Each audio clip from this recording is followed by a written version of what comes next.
बिहार चुनाव में एनडीए की प्रचंड जीत मिली है। वहीं महागठबंधन 35 सीटों पर सिमट गया, जिसके बाद आरजेडी ने घमासान मच गया है। चुनाव में पार्टी की करारी हार के बाद रोहिणी आचार्य ने संजय यादव और रमीज पर निशाना साधा है। साथ ही राजनीति छोड़ने और परिवार से नाता तोड़ने का ऐलान किया। देखिए रिपोर्ट। में हार पर महागठबंधन में महाभारत। रोहिणी आचार्य ने राजनीति छोड़ने का किया ऐलान। रोहिणी ने परिवार से भी नाता तोड़ने का किया ऐलान। बिहार चुनाव में करारी हार से अब लालू परिवार में फूट देखने को मिल रही। लालू की बेटी रोहिणी आचार्य ने राजनीति के साथ परिवार छोड़ने का ऐलान किया। रोहिणी ने एक्स पर पोस्ट करते हुए राजनीति छोड़ने और अपने परिवार से नाता तोड़ने का ऐलान कर दिया। रोहिणी ने दावा करते हुए कहा है कि वह सारी गलती और सारे आरोप अपने ऊपर ले रही हैं, जैसा कि संजय यादव और रमेश ने उन्हें ऐसा करने के लिए कहा था। लेकिन तेजस्वी यादव और संजय यादव ने पहले पार्टी और परिवार से तेज प्रताप यादव बाहर निकाला। अब रोहिणी आचार्य पर दबाव बनाते हैं कि पार्टी और परिवार से हार की जिम्मेदारी लेकर के बाहर निकल जाओ। ये बड़ा दुर्भाग्यपूर्ण है कि जिस बेटी ने राष्ट्रीय जनता दल के नेता लालू प्रसाद यादव को, अपने पिता को किडनी देकर के जीवित रखा, आज अगर वो जीवित हैं तो रोहिणी आचार्य के कारण जीवित हैं। और उस बेटी को घर से बाहर निकलने की बात कहना, पार्टी से बाहर निकलने की बात करना और अपने नकारेपन को छुपाना, इससे ज्यादा दुर्भाग्यपूर्ण और कुछ भी नहीं राष्ट्रीय जनता दल के लिए और लालू परिवार के लिए। और एक दो व्यक्ति के कारण लालू जी का परिवार बिखरता जा रहा है, टूटता जा रहा है। किसी को भी अच्छा नहीं लगेगा। और मैं भी चाहता हूं कि जो परिवार बिखर रहा है, टूट रहा है, और किसी व्यक्ति के चलते अगर बिखर रहा है, टूट रहा है, तो ये उचित नहीं है। परिवार अगर अपना बेटा बेटी है, कोई भी है, तो निश्चित रूप से परिवार बिखर रहना चाहिए, बिखरना नहीं चाहिए। राजद एक पारिवारिक पार्टी और परिवार का अंदरूनी कलह उभर कर आया, लेकिन महत्वपूर्ण विषय यह है कि जिस बेटी रोहिणी ने अपने पिता की प्राण रक्षा की हो और उस बेटी के मुंह से कराह निकल रहा हो, जिस भाई के कलाई में राखी बांधी, आज उस परिवार को भी अलविदा कर रही है, पार्टी को भी अलविदा कर रही है रोहिणी आचार्य। सवाल के घेरे में लालू जी आप हैं, राबड़ी देवी जी आप हैं। लालू जी राजनीति के धृतराष्ट्र हो गए कि सब कुछ जानते हुए भी खामोश क्यों हैं। आप उस घर के मुख्य न्यायाधीश हैं, तो मुख्य न्यायाधीश की भूमिका अगर अदा आप नहीं करेंगे तो इसका मतलब रोहिणी के द्वारा किए गए कृत्य जो आपके प्राण रक्षा के लिए किया है, वह भी आपके अपराध की श्रेणी में आ जाएगा। तो बेटी का कराह बहुत भारी पड़ता है। उधर बिहार चुनाव में मिली करारी हार के बाद दिल्ली में कांग्रेस अध्यक्ष खड़गे के आवास पर एक अहम बैठक हुई। बैठक के बाद कांग्रेस नेता अजय माकन ने बिहार चुनाव की निष्पक्षता पर सवाल उठाए। साथ ही ये भी कह दिया है कि पार्टी डेटा और फॉर्म 17C की जांच करेंगे, जिसके बाद वोट चोरी का पूरा ब्यौरा जनता के सामने रखा जाएगा। चुनाव पूरे के पूरे चुनाव प्रक्रिया पर शुरू से ही प्रश्न चिन्ह लग रहा है, और जब चुनाव की प्रक्रिया में प्रश्न चिन्ह लग जाए तो रिजल्ट इस तरीके से अप्रत्याशित होंगे। कभी भी किसी भी समय के ऊपर इतना स्ट्राइक रेट 1984 के अंदर भी कांग्रेस का ये स्ट्राइक रेट नहीं था जो कि इस वक्त बिहार के अंदर बीजेपी का स्ट्राइक रेट 90% से भी ऊपर स्ट्राइक रेट, ये किसी को भी उम्मीद नहीं थी और इसमें दाल में काला नजर आता है। कांग्रेस के आरोप पर जेडीयू ने पलटवार किया। केंद्रीय मंत्री लल्लन सिंह ने कहा है कि लोग हार का कुछ तो बहाना तलाशेंगे ही। वहीं चिराग पासवान ने भी कटाक्ष किया। कुछ न कुछ नैरेटिव तो गढ़ेंगे ना, तो ये नैरेटिव गढ़ रहे हैं। जब जीत जाए तो ईवीएम ठीक है, जब हार जाए तो ईवीएम क्या लगे। अहंकार उस गठबंधन का देखिए कि जनादेश अभी तक आया नहीं था और 18 तारीख को हम शपथ लेंगे, 18 तारीख को हम शपथ लेंगे। ये लोकतंत्र की भाषा नहीं, ये अहंकार की भाषा है, ये तानाशाही की भाषा है। और जिसको 90 के दशक के बाद जनता ने नकारा, तो आज तक उन्होंने कभी स्वीकारा नहीं। बिहार चुनाव में एनडीए की प्रचंड जीत और महागठबंधन की करारी हार के बाद फिर पोस्टर पॉलिटिक्स शुरू हो गई है। जेडीयू की ओर से पटना में एक पोस्टर लगाया गया है जिसमें लालू यादव को धृतराष्ट्र तो तेजस्वी को राजनीति का दुर्योधन बताया गया और इस पोस्टर के जरिए संजय यादव पर भी तंज कसा गया है। राजनीति धृतराष्ट्र है कौन, देख लीजिए लालू यादव। अरे इनका चेहरा कौन नहीं जानता है। दिन दहाड़े गाड़ी का अपहरण होता था, बेटियां घर से निकलना नहीं चाहती थी और पुत्र मोह है। यह है दुर्योधन राजनीति के और यह है गांधारी। इनके सलाहकार कौन है? संजय यादव दुर्योधन के सलाहकार। बेचारे की तबीयत खराब है लेकिन दानापुर चुनाव प्रचार के लिए चले गए थे, क्योंकि जहां लस वहां लालू जी को घास। तो पूछ रहे हैं कि संजय देखो तुमको क्या दिख रहा है। संजय का जवाब आ रहा है, नजरें झुकी हुई है महाराज, हमको तो हरियाणा का मॉल दिख रहा है। बिहार चुनाव में 202 सीटों पर कब्जा जमाकर एनडीए ने प्रचंड जीत हासिल की, जबकि महागठबंधन 35 सीटों पर ही सिमट गया। विधानसभा के चुनाव के इस नतीजे के बाद एनडीए फिर से सरकार बनाने की तैयारी में है। दूसरी ओर कांग्रेस हार के लिए चुनाव आयोग पर ठिकरा फोड़ने में जुटी है। लेकिन इस सब के बीच तेज प्रताप के बाद अब रोहिणी ने परिवार से नाता तोड़ने का ऐलान कर सबको चौंका दिया है। Bureau report, news 11 Bharat. तो देखिए, जहां एक तरफ एनडीए को बिहार विधानसभा के चुनाव में प्रचंड जीत मिली है, दूसरी तरफ अब अगर हम बात करें महागठबंधन की तो कांग्रेस में भी मंथन हुई है और हम देख रहे हैं कि अब लालू प्रसाद यादव के परिवार में खिटपिट शुरू हो गई है। खिटपिट सिर्फ इतना तक नहीं कि परिवार के अंदर बातें हों। रोहिणी आचार्य, ये वो बेटी हैं लालू प्रसाद यादव की जिन्होंने किडनी का दान देकर उन्हें जीवन दान दिया था।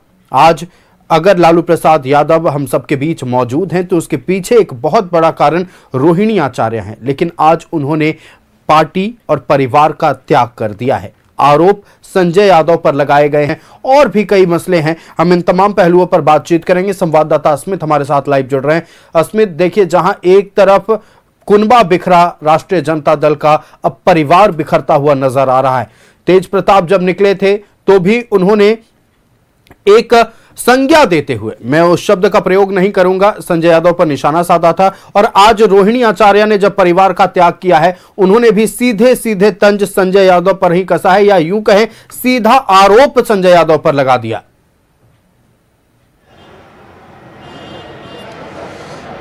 नहीं, देखिए, ये अंदरूनी कलह है जो आरजेडी के अंदर से अब सामने आ रहा है आयुष, क्योंकि रोहिणी आचार्य ने जिस तरह से ट्वीट किया और उन्होंने पार्टी और परिवार दोनों छोड़ने की बात कर दी और आरोप लगे हैं संजय यादव के ऊपर, क्योंकि आरजेडी ने जो प्रदर्शन इस बार बिहार विधानसभा चुनाव में किया, ये शायद आरजेडी के तेजस्वी यादव जो महागठबंधन के सीएम फेस थे उन्हें भी अंदाजा नहीं होगा जो हश्र इस बार हुआ है महागठबंधन की तरफ से।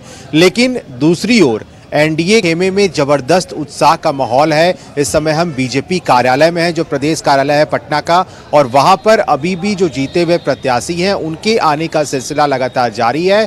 जो बड़े चेहरे हैं बीजेपी के तरफ से वो सभी ने आज प्रदेश अध्यक्ष के साथ एक बैठक भी की है प्रदेश कार्यालय में, और आतिशबाजियां जारी हैं, क्योंकि कल पूरे बिहार में हर जिले में विजय उत्सव मनाने की तैयारी है जो बीजेपी की तरफ से किया जाएगा। हमारे साथ इस समय कई बीजेपी के कार्यकर्ता मौजूद हैं, एक एक करके उनसे बात करते हैं। एनडीए ने प्रचंड जीत हासिल की है, आप लोग कैसे देख रहे हैं? कितना उम्मीद था कि इस तरह का प्रदर्शन इस बार होने जा रहा है? देखिए, बिहार में विकास की जीत है और नीतीश और मोदी का विकास की जीत है, शिक्षा का जीत है, सड़क का जीत है, बिहार में पुल पुलिया का जीत है। ये बिहार में विकास की जीत है और हम लोग जितना उम्मीद किए थे, जनताओं ने, माताओं ने, बहनों ने हमें खुल के वोट किया एनडीए के पक्ष में, बिल्कुल खुल के पक्ष किया है और ये जीत सुनिश्चित ने बदला है और हम लोग बहुत खुश हैं, बहुत खुश है। बिल्कुल खुशी है और कार्यकर्ता इस समय मौजूद भी हैं।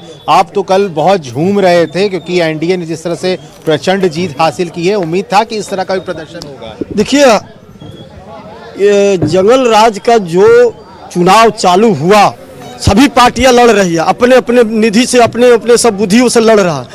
तेजस्वी जी को देखना चाहिए कि ऐसे गंदे गंदे करेजा दनकाने वाला गाना फेसबुक पर लगाना ये पूरे बिहार में चला कि आने दो भैया की सरकार, हम राइफल के भाला के नोखी पर उठा ले जाएंगे।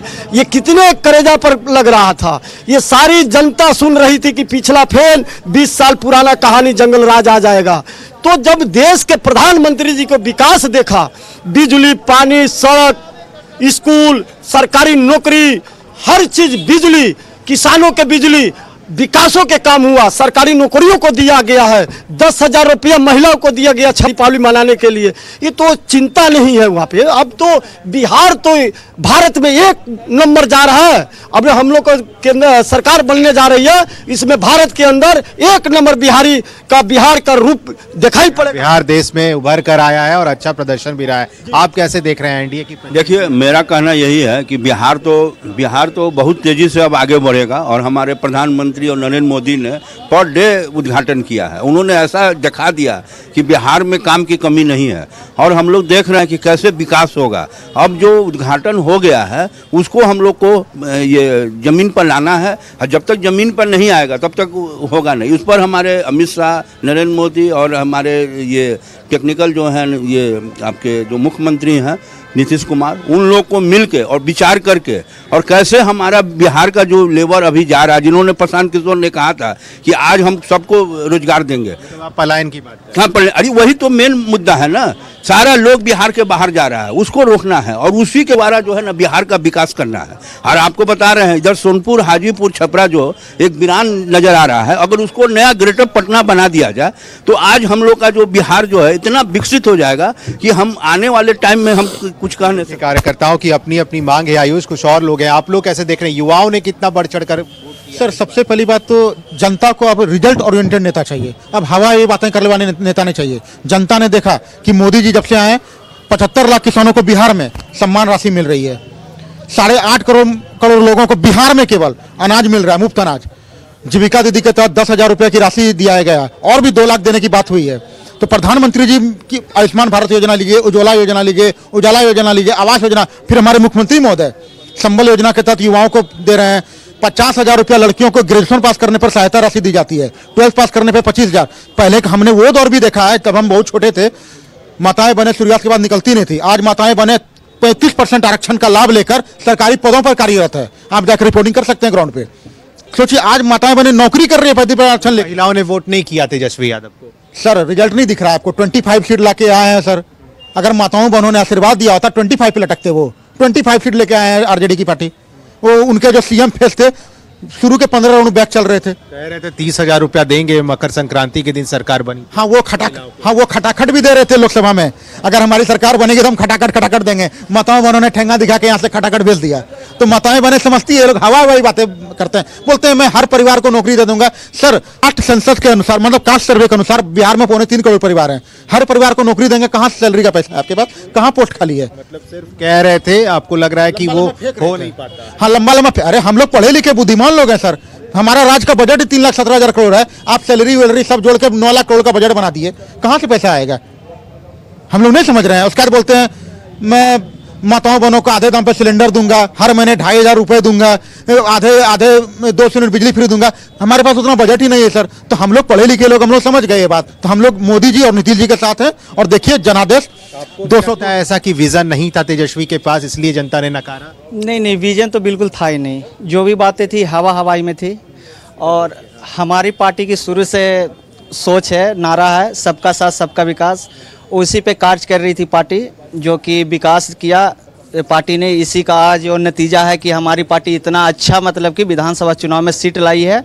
और पार्टी भी जिस प्रकार से बिहार की जनता ने पार्टी पे विश्वास दिखाया, पार्टी से आग्रह है और पार्टी वैसा कार्य भी करेगी बिहार की जनता के लिए, और विकास की रफ्तार पकड़ेगी और विकास आगे बढ़ेगा। बिल्कुल। देखिए, तो ये कार्यकर्ताओं का उम्मीद है कि जितने विधायक जीत कर आए हैं, जितने जनप्रतिनिधि जीत कर आए हैं, वो लगातार काम करेंगे। देखिए कितना काम हुआ एनडीए की सरकार में, अल्पसंख्यक समुदाय के लिए कितना एनडीए ने बढ़ चढ़कर काम किया। आप तो देख रहे थे किस तरह से एनडीए ने जीत हासिल की और कितना काम हुआ आपके क्षेत्रों में? क्या लगता है कि वहाँ के विधायक जो काम कर रहे थे उन्होंने कैसा कार्य किया? देखिए, सीमांचल में पूर्णिया से बिलोंग करता हूँ और आपको बता दें जो माननीय प्रधानमंत्री जी सबका साथ सबका विकास सबका प्रयास और सबका विश्वास, और माननीय मुख्यमंत्री ने विकास क्या नाम कहते हैं, न्याय के साथ विकास का जो उनका जो नारा था, जो धारा था, उन पे बढ़ चढ़ कर जो उन्होंने हमारे माँ बहनों को जो मदरसे में पढ़ रहे थे मदरस, उनको उसने सरकारी वेतन से जुड़ा रजिस्टर्ड किया उनको। और जो इसी दूसरी सरकार में अगर उसे ईद की और बकरीद की बातें आती थी तो इसे इनकम टैक्स चौराहे पे 500 रुपये की लाठी खानी पड़ती थी, उससे मुक्त कराया। जो उन्होंने वफ़ के नाम पे कि भी वफ़ बिल आएगी तो ऐसा हो जाएगा, उन्होंने उसके आरसीए पे नाम पर कहा कि भाई देश से बाहर कर देंगे मुसलमानों को, इन सब चीज़ों से कि भाजपा आएगी तो भाई देश से बाहर कर देगी, ऐसे डरा करके जो इस कौम से वोट लिया करता था वो एकदम ख़त्म हो गया, ध्वस्त हो गया। इनकी आपने देखा होगा कि आज सीमांचल की पूरी सीटों पे कितनी संख्या से सीमांचल में भी बेहतर प्रदर्शन किया है खास करके एनडीए ने, और इसी का नतीजा है कि आज 89 सीट ला करके बिहार विधानसभा में सबसे बड़ी पार्टी बनकर निकली है भारतीय जनता पार्टी। क्योंकि इस बार जिस तरह का प्रदर्शन रहा है, या वो बीजेपी की बात करे, जेडीयू की बात करे, चिराग पासवान की पार्टी की बात करे, जीतन राम मांझी, उपेंद्र कुशवाहा, सबका स्ट्राइक रेट बेहतर रहा है और यही कारण है कि एनडीए ने प्रचंड जीत जो है वो हासिल कर ली है बिहार में। निश्चित तौर पर इसमें देखिए, अब चूंकि सरकार बनाने की कवायद होगी, ऐसे में फिलहाल टास्क दिया गया है तमाम नवनिर्वाचित भारतीय जनता पार्टी के विधायकों को कि अपने क्षेत्र में पहले जाइए, काम जो कार्रवाई है वो बाद में हम शुरू करेंगे, फिलहाल जनता के बीच जाइए, धन्यवाद दीजिए। क्या कुछ निर्देश दिए गए हैं नवनिर्वाचित तमाम विधायकों को, थोड़ी जानकारी दें।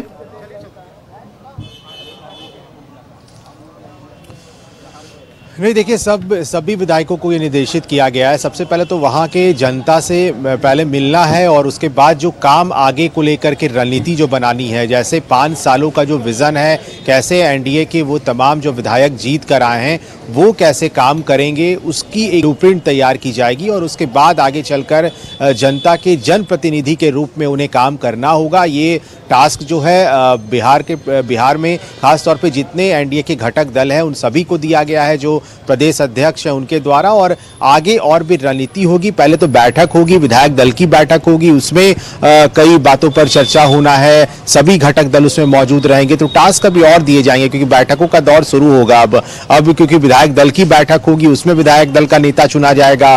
तो अभी लंबा इसमें प्रक्रिया है जिसके तहत जो है पहले सभी विधायकों को बुलाया जाएगा पटना, जो जीत कर आए हैं, क्योंकि सभी विधायकों के आने का सिलसिला शुरू हो गया है। पटना में जितने भी जेडीयू के हो, बीजेपी के हो, या फिर जो अलग अलग घटक दल के जो विधायक हैं जो जीत कर आ रहे हैं, वो अपने अपने पार्टी कार्यालय पहुंच रहे हैं, वहां प्रदेश अध्यक्ष से मुलाकात हो रही है, कार्यकर्ता उनका जमकर स्वागत कर रहे हैं। तो टास्क अभी और भी दिए जाएंगे क्योंकि बैठकों का दौर जारी रहेगा। निश्चित तौर पर अस्मित आप बने रहिएगा हमारे साथ और आगे की भी जानकारी आपके जरिए दर्शकों तक पहुंचेंगे। फिलहाल देखिए, भारतीय जनता पार्टी का खेमा बहुत खुश है क्योंकि भारतीय जनता पार्टी सबसे बड़ी पार्टी विधानसभा चुनाव में बनकर सामने आई है।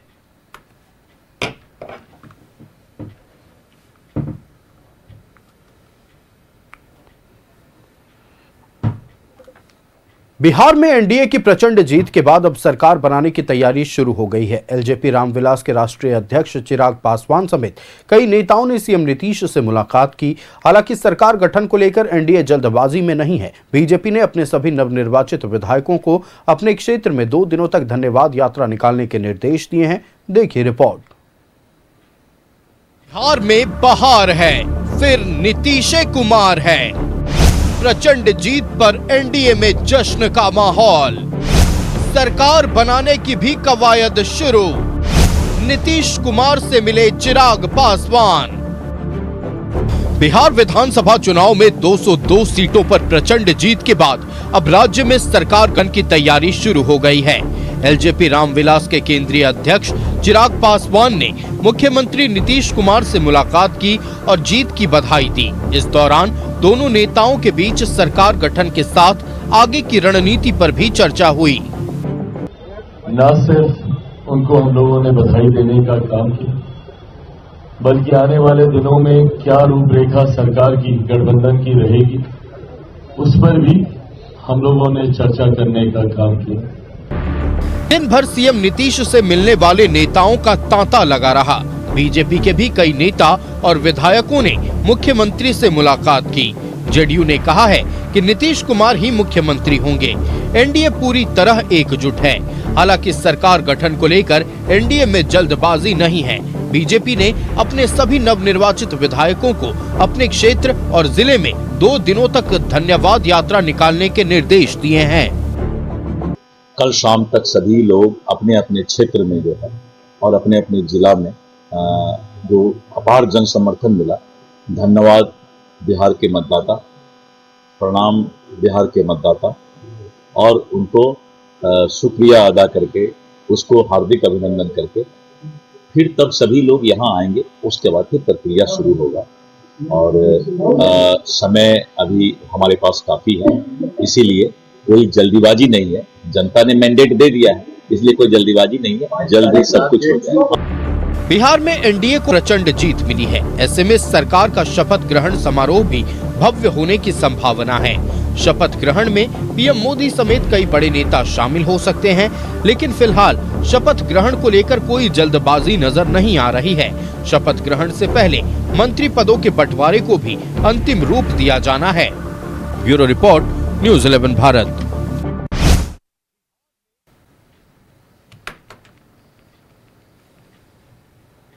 तो देखिए, अब सरकार बनाने की कवायद शुरू हो गई है। चूंकि इतनी बड़ी प्रचंड जीत मिली है और 5 पांडव जिसका जिक्र लगातार एनडीए के घटक दल के नेता कर रहे थे, 5 पांडवों के नाम Bharatiya Janata party, Janata Dal United, RLM, लोक जनशक्ति पार्टी रामविलास और हम है।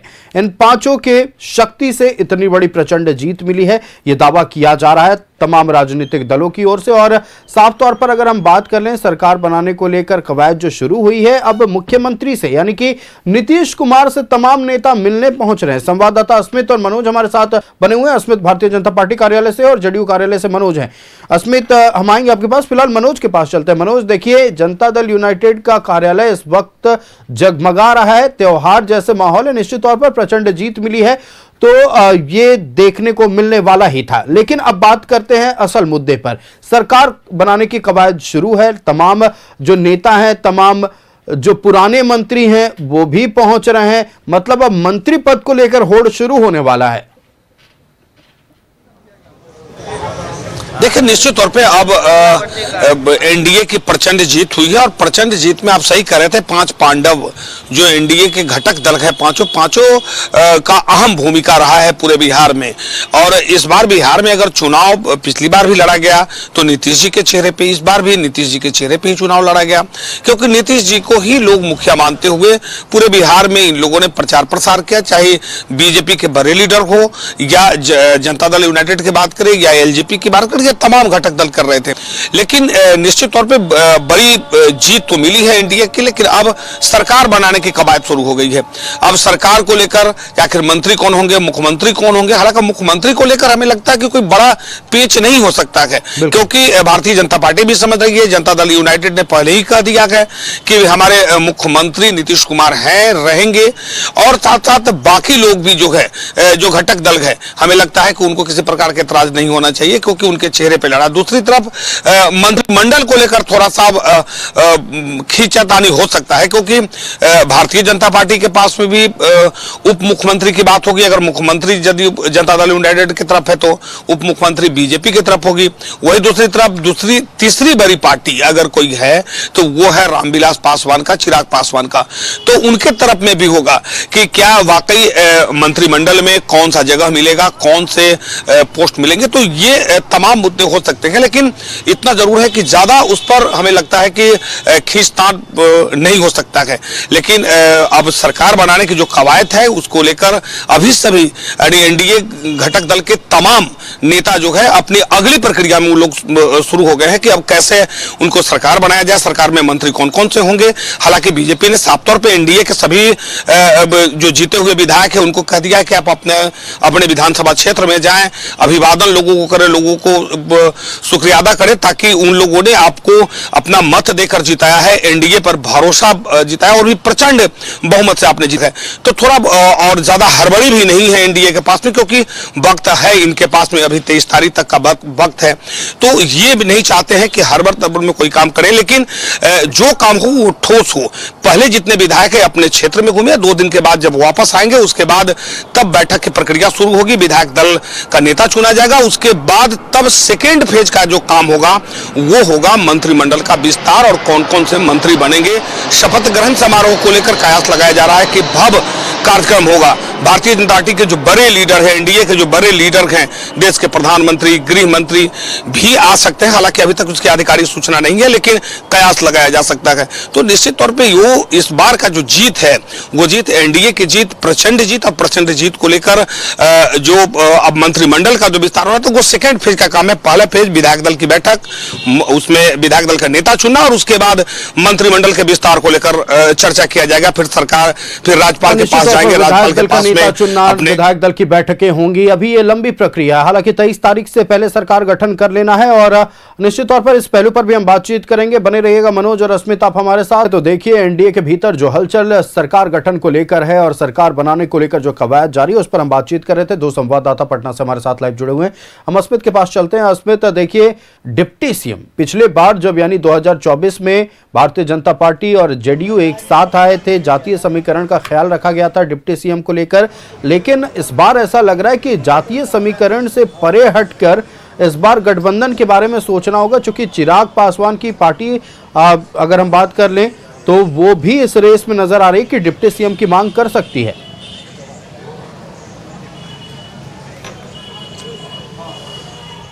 बिल्कुल कर सकती है आयुष, क्योंकि देखिए इस बार प्रदर्शन चिराग पासवान का बेहतर रहा है। 2020 के विधानसभा चुनाव को लेकर चलते हैं। चिराग पासवान की पार्टी ने मात्र 1 सीट जीती थी, और उनके जो विधायक चुनकर आए थे वो बाद में बीजेपी में शामिल भी हो गए थे। तो इस बार चिराग पासवान प्रबल दावेदार बताए जा रहे हैं, और हमारे पास जो सूत्रों के हवाले से खबर है उसमें 3 नाम जो है वो सबसे ज़्यादा रेस में है डिप्टी सीएम के। सबसे पहला नाम देखिए सम्राट चौधरी का है। वो तारापुर से चुनाव लड़े, उन्होंने वहाँ से बड़ी मार्जिन से जीत हासिल की। इसके साथ साथ रामकृपाल यादव जो दानापुर से बार चुनावी मैदान में थे, वहाँ बीजेपी ने उन पर भरोसा किया, क्योंकि लोकसभा भी वो वहाँ से लड़े थे, लेकिन मिसा भारती जो आरजेडी की कैंडिडेट रही उनसे उनकी करारी हार हुई थी। लेकिन रामकृपाल यादव अब विधायक बन गए हैं, उनका भी नाम डिप्टी सीएम के पद पर सबसे आगे चल रहा है। और इसके साथ साथ चिराग पासवान, ये सबसे अहम कड़ी है, क्योंकि चिराग पासवान की पार्टी ने 19 सीटें जीती हैं, और ये अपने आप में बेहतर प्रदर्शन है। और इसलिए अगर नीतीश कुमार के नीतीश कैबिनेट में जब मंत्री बनाए जाएंगे उस समय चिराग पासवान का भी नाम सबसे आगे है कि वो भी डिप्टी सीएम की रेस में है। इस बार उनके पद को वो शामिल हो सकते हैं। तो 3 ऐसे बड़े चेहरे हैं जिनका नाम सामने आ रहा है। लेकिन एक और इसमें सबसे बड़ी खबर ये भी है कि विजय सिन्हा इस बार उनका पत्ता कट सकता है डिप्टी सीएम की रेस में, वो नहीं है। और इस बार क्योंकि सभी को देखना है, और बीजेपी ये जानती है कि हमारे क्योंकि बीजेपी का ये शुरू से रहा है कि वो हर स्टेट में जो है अपना 2 डिप्टी सीएम रखती है। तो सम्राट चौधरी तो एक लगभग तय माने जा रहे हैं जो इस बार बीजेपी कोटे से डिप्टी सीएम बनेंगे। इसके साथ साथ रामकृपाल यादव के नाम पर भी चर्चा चल रही है। दूसरी बात यह है कि चूँकि जेडीयू के भी जो मंत्री बनेंगे उनकी भी संख्या ज़्यादा होगी, बीजेपी के भी मंत्री पद की जो संख्या है लोगों की वो भी ज़्यादा होगी, तो सभी को एडजस्ट करना होगा। और ये नीतीश कैबिनेट की जब विस्तार होगा, इसमें देखना होगा कि कौन से प्रत्याशियों पर नीतीश कैबिनेट में जगह मिल रही है, क्योंकि अभी लंबी प्रक्रिया है। पहले वो लिस्ट जो है पूरा फाइनल होकर दिल्ली जाएगा, वहाँ शीर्ष नेतृत्व से मुहर लगेगा, और उसके बाद यहाँ पर कैबिनेट का विस्तार होगा। लेकिन अभी विधायक दल की बैठक की प्रक्रिया शुरू होगी, जब विधायक दल का नेता चुना जाएगा, और उसके बाद सरकार बनाने का दावा जो है विधायक दल का नेता चुना जाएगा। मैं इसी सवाल पर आ रहा था कि अनुमानित नाम कौन कौन से लग रहे हैं। अगर हम भारतीय जनता पार्टी की बात करें, जेडीयू की, लोक जनशक्ति पार्टी रामविलास की, आरएलएम, हम इन तमाम दलों में विधायक दल के नेता के लिस्ट में जो सबसे ऊपर नाम इस वक्त रेस में है, वो अनुमानित किनका नाम सामने आ रहा है इसमें?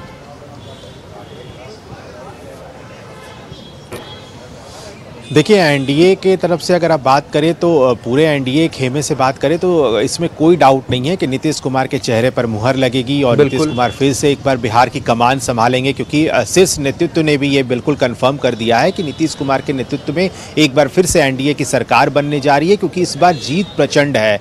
इस तरह का अनुमान शायद एनडीए के नेताओं ने सोचा भी होगा, क्योंकि मुझे याद है कि जब पूर्णिया अमित शाह पहुंचे थे, उन्होंने रोड शो किया था वहां पर, और रोड शो के दौरान उन्होंने कहा था कि कम से कम 160 सीट से ज्यादा हम जीत रहे हैं। अब देखिए कहां 160 के आंकड़े थे और कहां 201 202 तक पहुंची पूरी एनडीए, और ये प्रदर्शन 101 सीट पर बीजेपी लड़ी और 89 सीट जीत कर आई। इधर 101 सीट पर जेडीयू चुनाव लड़ रही थी और 85 सीट जीत कर आई। तो बहुत बड़े आंकड़े हैं ये बिहार विधानसभा में, इस तरह के आंकड़े आ जाना और उम्मीद से ज्यादा अच्छा प्रदर्शन अगर विधायक वहां के प्रत्याशी उनके कर रहे हैं तो अपने आप में बहुत बड़ी बात होती है। तो ये एक बड़ा सवाल है इस बार कि इस बार दोनों, या जेडीयू बीजेपी, चिराग पासवान की पार्टी, जीतन राम मांझी की पार्टी, उपेंद्र कुशवाहा की पार्टी, तमाम घटक दलों को ध्यान में रखते हुए जो नीतीश कैबिनेट का विस्तार है, जो जिम्मेदारी है, बड़ी जिम्मेदारी, वो देने पर विचार होगा अभी, उसके बाद ही इस पर फाइनल मुहर लगेगा। लेकिन फिलहाल नीतीश कुमार के नाम पर लगभग सहमति है और वो जो है निश्चित तौर पर देखिए एनडीए के 2 विधायक दल के नेता नीतीश कुमार ही होंगे और एनडीए ने अपना नेता लगभग चुन लिया है। फिलहाल आपका हमारे साथ जुड़ने के लिए, अस्मित, और तमाम जानकारियां साझा करने के लिए बहुत धन्यवाद। तो देखिए अब पूरी तरह से मंथन का दौर चलेगा, विधायक दल के नेता चुने जाएंगे। चलते हम संवाददाता मनोज के पास। मनोज, देखिए विधायक दल का नेता जब चुना जाएगा उस वक्त गहमा गहमी खूब होगी, दावेदारियां अलग अलग पेश की जाएंगी, लेकिन अब हम आते हैं उन विधायकों पर जो पहली बार जीत कर आए हैं और उन्हें उम्मीद है कि इस बार जो है आने वाले 5 साल जो है वो बिहार के लिए वो स्वर्णिम 5 साल होंगे, स्वर्णिम काल होंगे। ऐसे नए विधायकों पर कितनी बड़ी जिम्मेदारी बढ़ने वाली है? देखिए, निश्चित तौर पे जो नए विधायक है, नए विधायक को अपने 5 साल में अपना परफॉर्मेंस जो है और बेहतर करना पड़ेगा, क्योंकि आप पहली बार आपको जनता चुना है, पहली बार जनता आपको विधानसभा भेज रहा है, तो निश्चित तौर पे 5 साल में आप और बेहतर करें कि अगले आने वाले जो 2030 में जो विधानसभा चुनाव होगा, बिहार विधानसभा चुनाव, उसमें कम से कम आप अपनी उपस्थिति बेहतर दर्ज करा सके और उसके बाद आगे का भविष्य आपका तय होगा। तो जो विधायक नए विधायक हैं, नए विधायक चाहेंगे कि अपने विधानसभा क्षेत्र में ज्यादा से ज्यादा काम करें, ज्यादा से ज्यादा वहां के जनता के बीच रहें, ज्यादा से ज्यादा जनता की बात जो है वो सरकार तक पहुंचाए, क्योंकि अगर वो जितना जनता की बात और सरकार तक पहुंचा पाएंगे, ज्यादा से ज्यादा काम कर पाएंगे, तो निश्चित तौर पे उनके अपने विधानसभा क्षेत्र में उनका छवि बेहतर होगा और आने वाले समय उनके भविष्य के लिए और साथ साथ सरकार के भविष्य के लिए बेहतर होगा। तो वो नए विधायक के लिए ये एक बड़ा टास्क होगा कि इस बार विधानसभा में जो चुन के आए हैं वो कम से कम अपने विधानसभा क्षेत्र में अपनी अच्छी उपस्थिति दर्ज करा सके, क्योंकि जनता को सिर्फ काम चाहिए। जनता को अगर लगे कि आप ये विधायक मेरे लिए है तो वह लंबे समय तक आपके साथ रहेगा, लेकिन जनता को जिस दिन लग गया कि आप छलावा कर रहे हैं तो ज्यादा वक्त नहीं है, 5 साल के बाद फिर वोट होगा, फिर चुनाव होगा और उसके बाद आपको दरकिनार कर देगा, जो इस बार के चुनाव में देखने को मिला। क्योंकि जब पूरे बिहार में चुनाव को देखेंगे तो एनडीए की प्रचंड जीत ये हुई कि विकास के मुद्दे पर लोगों ने चुनाव किया, वोट किया है, क्योंकि बिहार में जो विकास हुआ है वो सब लोग जान रहे हैं। इससे पहले 20 साल पहले बिहार का क्या स्थिति था सब लोग जान रहे थे। तो कहीं ना कहीं लोगों को डर था कि अगर इस सरकार को हमने नहीं चुना तो फिर पुरानी स्थिति ना हो जाए। तो यही कारण है कि इस बार लोगों ने बढ़ चढ़कर अपना मत दिया और प्रचंड जीत जो है वो एनडीए के खाते में गई। हालांकि जो नए विधायक होंगे उनके लिए ये सीख तो जरूर हुआ कि आप अच्छा काम करें, नहीं तो वही हाल होगा जो बाकी लोगों का हुआ है, जो इस बार वो लाइन से बाहर चले गए हैं।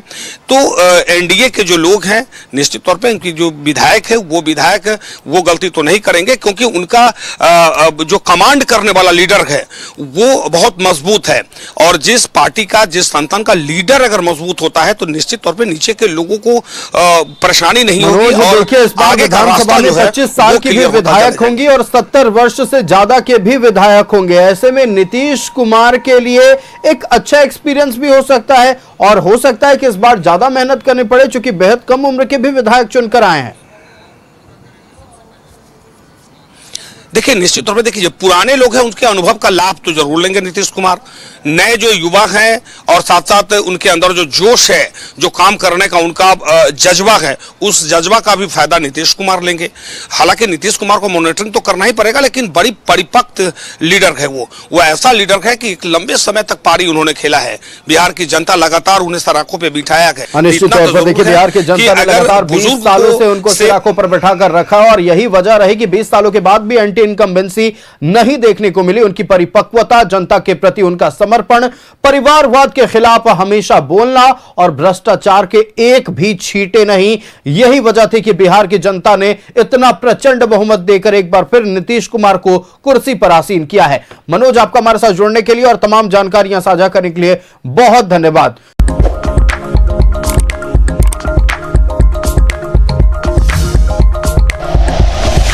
Like and share videos, subscribe करें हमारा चैनल और प्रेस करें बेल आइकॉन। न्यूज़ 11 भारत, सच है तो दिखेगा।